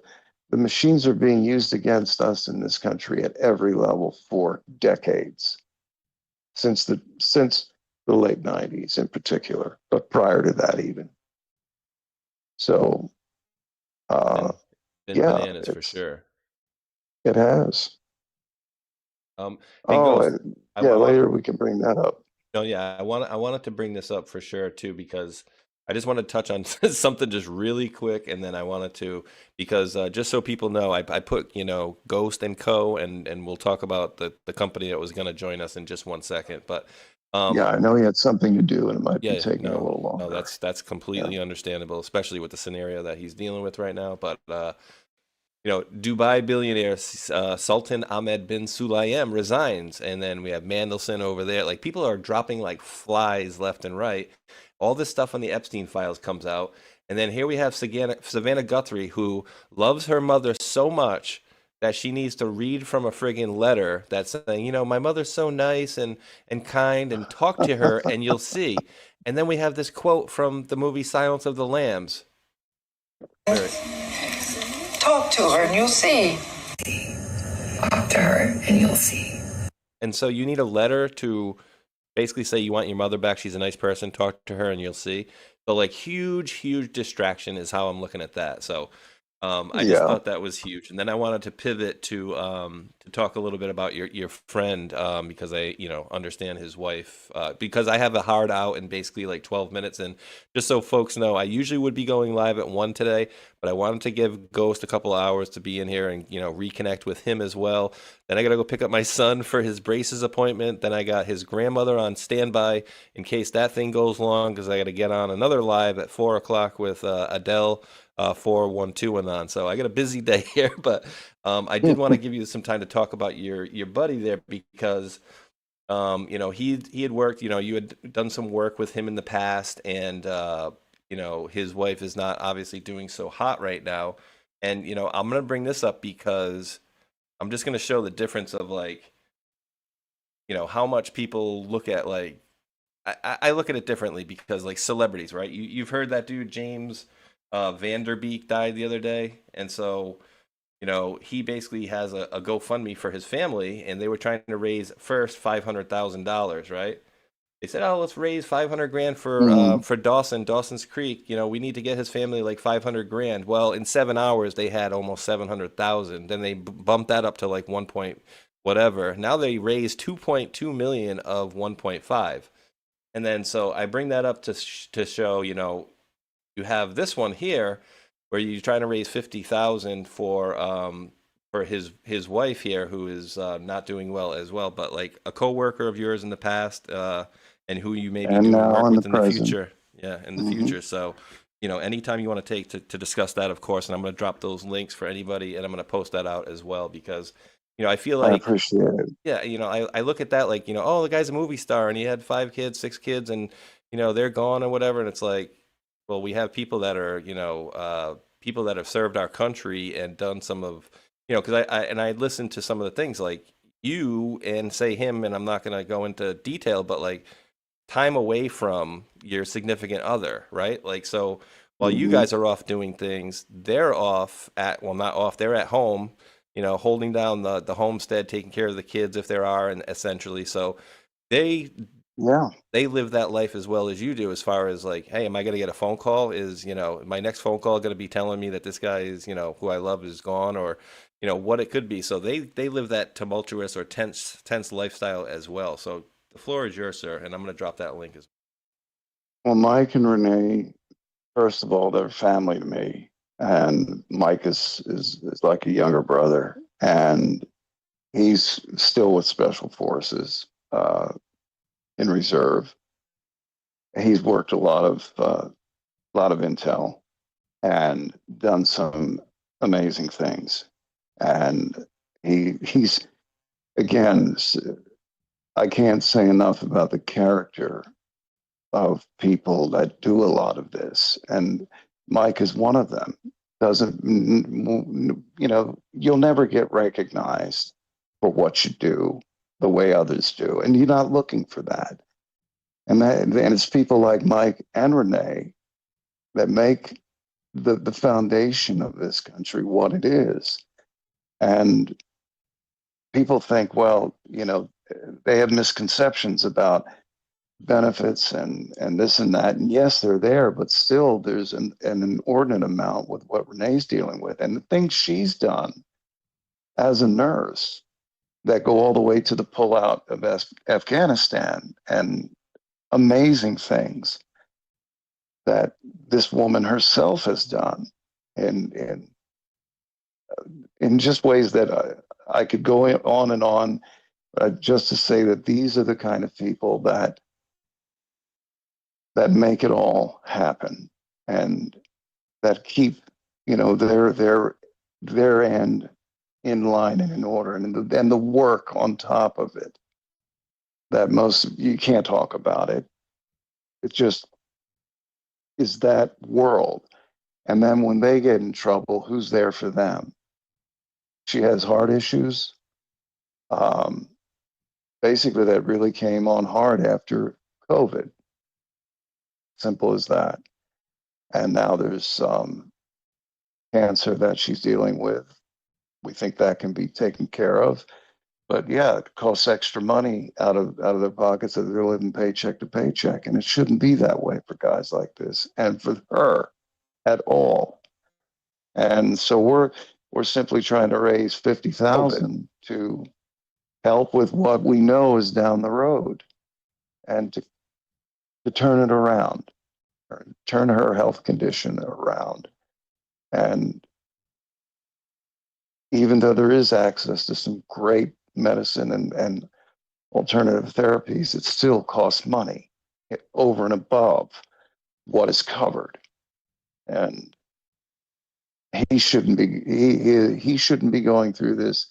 She shouldn't be going through this. And so yeah, I wanted to get this out there on the few shows that I do to let people know these people need help, and these are the kind of people that should be helped. all too often, yeah, that should be helped, all too often are not. And in this case, no. I'm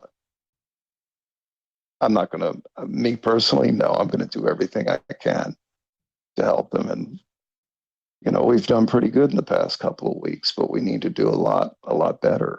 And I'll be touching on some high dollar people later to see, okay, you support this work, and we keep you up to date on things that when you ask questions, whatever can be answered. People do that normally, but we do that with many people because it's good. It results in better decisions in their lives. So I'm just asking the audience, whatever you can do, whether it's $5, $3, 10, 50, 100, whatever you can do, please. Everything's there on that page. It's a wide open book. He would make, and if anybody ever wanted to know the accounting of it all, he'll make it available without a second thought. So this is a real, true, desperate need. And it's to people that normally, since they work in the quiet spaces, nobody really knows what they've done. And this man has done a lot. His wife, Renee, who is suffering, has done a lot. And this is his soulmate. And it's heartbreaking to those of us who know them. It's just heartbreaking to hear and see. And no, his problem is my problem. So I'm asking people, please give whatever you can. Whatever you can. And Mike will make the page link available and read about it. Shortening the link. I'm just shortening the link. So if you guys see, it's a tiny URL link there. And just because I didn't have enough space to put it in the YouTube chat, go figure. So yeah, I'm shortening the link so that way it's on there. And that's, Ghost makes a great point. We got, at the end of the day, we'll probably have throughout the different platforms 20 or 30,000 people, watching here. Even if, everybody gave $2, that 50 grand could be done kaboom like that. So I'll wait a little bit and then I'll drop some into that. I'm not putting my name on there right now, so I'm live on the live stream, but anything you guys got, like I said, if you got a couple bucks, $5, everything helps. And I know things are tight for everybody, but you could help out a woman, especially. And she was, so what was she, without going into too much detail, she was like an Army nurse or one of the military branch nurses over there or back here? Can you hear me? Oh, there you go. Now I can. Yep.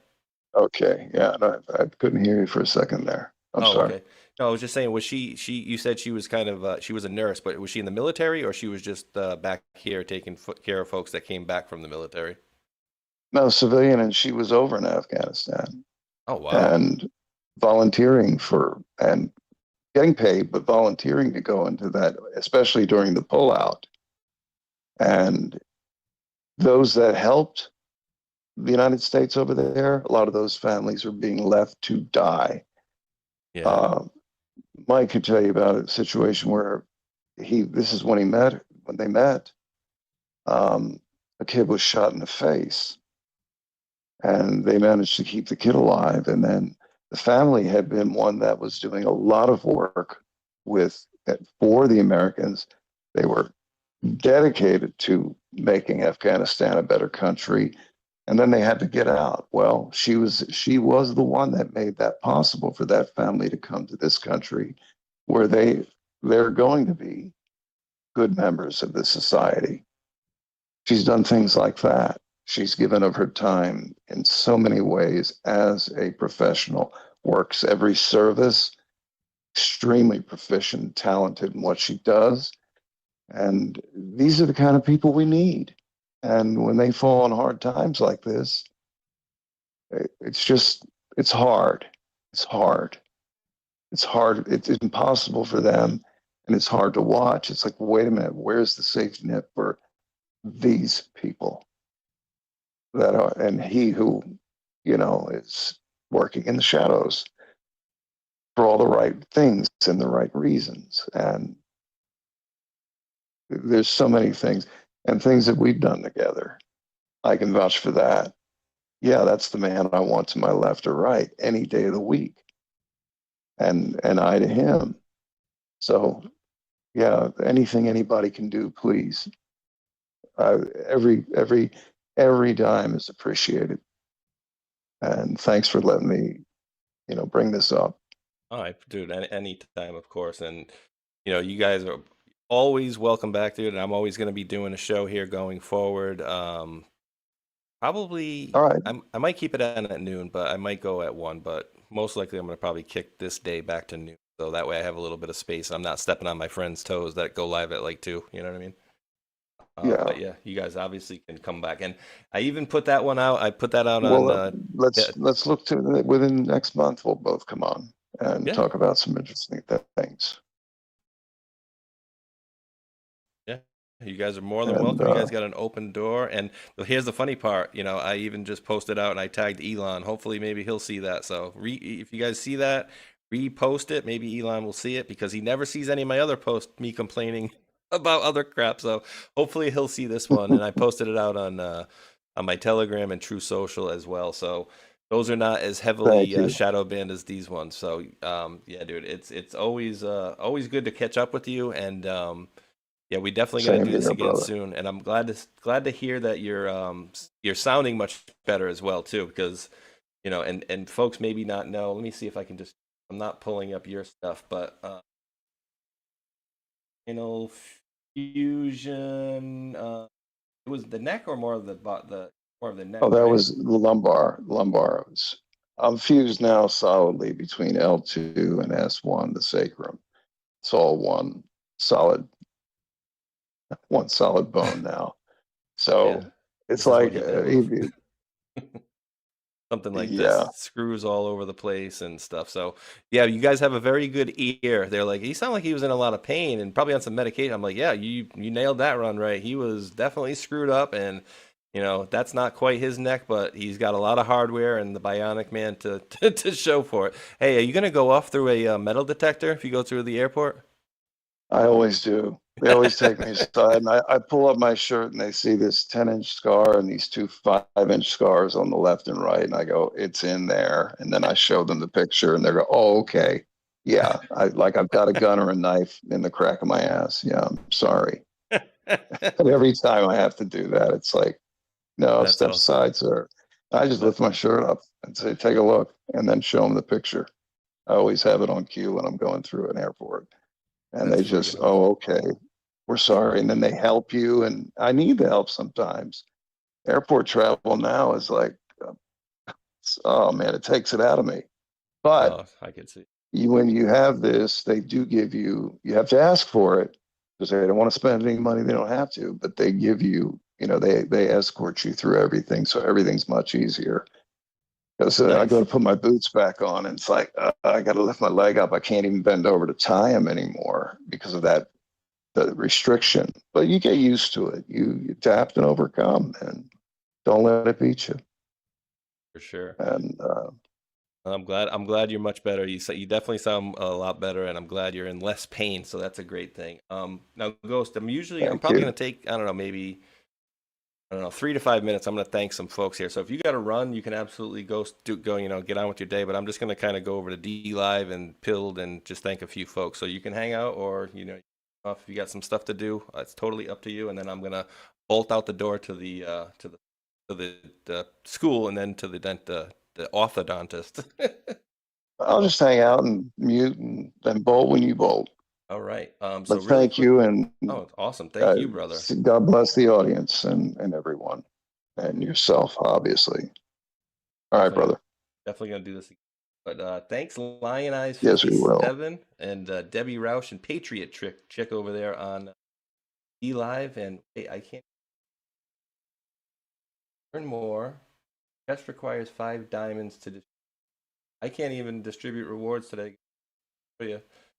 It won't even let me. It's telling me right here, needs 5 diamonds minimum to distribute, and I got 1. So thank you guys for tuning in over there, and thank you for the top contributors over there. Over on Pilled, thank you to Kane Chris, who gifted the yummy THC cookie for the bones. He says cheers, always with the THC cookie. Thanks, Kane Chris. And Black Yoda with the cookie. Yummy it is. He says yurt with the comment, and so thanks for that. And then followed up by another ship, so thank you for that, Black Yoda. And then he dropped another cookie, Black Yoda did, and a YouTube link. So I'll have to kind of let that play here. Let me see what it is. And let me play just in that is maybe a song. We'll see. Hold on. You Saw It Here dropped a cookie. I'm going to let that play in the background. So thank you for that. You Saw It Here. Punk Rocker 4Q dropped 217 gold pills. Appreciate that, brother. Woken Walked with the cookie. He says the Polywell fusion reactor, a concept invented by Robert Bussard in 1983. It combines magnetic confinement and electrostatic confinement. I believe Bussard started EMC2, Energy Matter Conversion Corporation, from which TAE Technologies was spawned. Dude, that's way above my pay grade. And I don't know if Ghost knows anything about that. If you do, chime in. But the last one on here is Woken Walked with the cookie. Says TAE has espoused the use of boron to facilitate catalyzed aneutron fusion. Over to Ripple Tech. I'm telling you, Ghost, these guys in the chat, guys and gals, are it's amazing. Levels ahead of me, dude. Levels ahead of me. Boron is a good radiation absorber too, so I'd like to know how that's being used in the process. I'm sure in a very good way. Yeah, it's very interesting. Very crazy. So yeah, so that's it over there. I released the scratch-ins, and I appreciate you guys all hanging out over here with me today. And again, guys, I told you I am only. I told Ghost a little bit about this before I came on, and the commercial in the very beginning that I played, the Feel Great system. I've been doing this since Friday, and I literally sound like an alcoholic. I've not had a drop of sugar. I used to drink raspberry iced tea, probably 64 ounces minimum a day, maybe 100 ounces of that crap a day. I haven't had yeah, dude, I haven't had a sip of sugar since Sunday night, Super Bowl. Which was, I don't even want to talk about that anymore. But, so this stuff in the morning, you take the Unicity, and it basically, I'm like, I always need to wake up, and, I mean, do I sound alert to you now? and I've only taken one of them, which I could be on the second one already, but it gives you kind of energy, and it helps you kind of fast throughout the day. And then that thing they give you at night, the berry stuff, is like, I find it delicious. It's like a sorbet treat. So, again, guys, I've only been on it since Monday. I can only tell you that my energy levels are good, but I'm not going to tell you anything other than my link right here. If you buy that there, it saves you $70. Because if you go to Amazon, it's $239.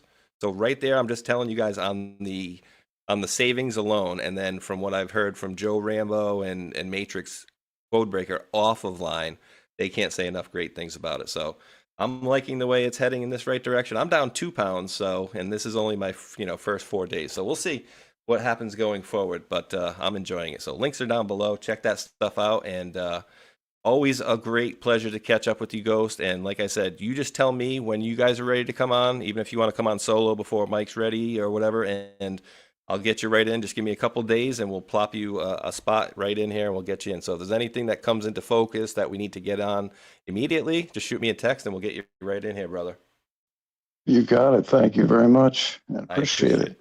I appreciate you coming on, guys. And so, as I say at the end of every show, thank you to the mods who helped myself very tirelessly, and for a very long time, and myself and many others out there as well. And all of you guys for tuning in. And for Ghost, again, thank you, brother. Always a pleasure. And for all of you guys, I do appreciate each and every last one of you wonderful world patriots out there for tuning in. And until that next video tomorrow at 1 p.m. with Hulkinator, thumbs up, like, and subscribe. Peace. That's the word.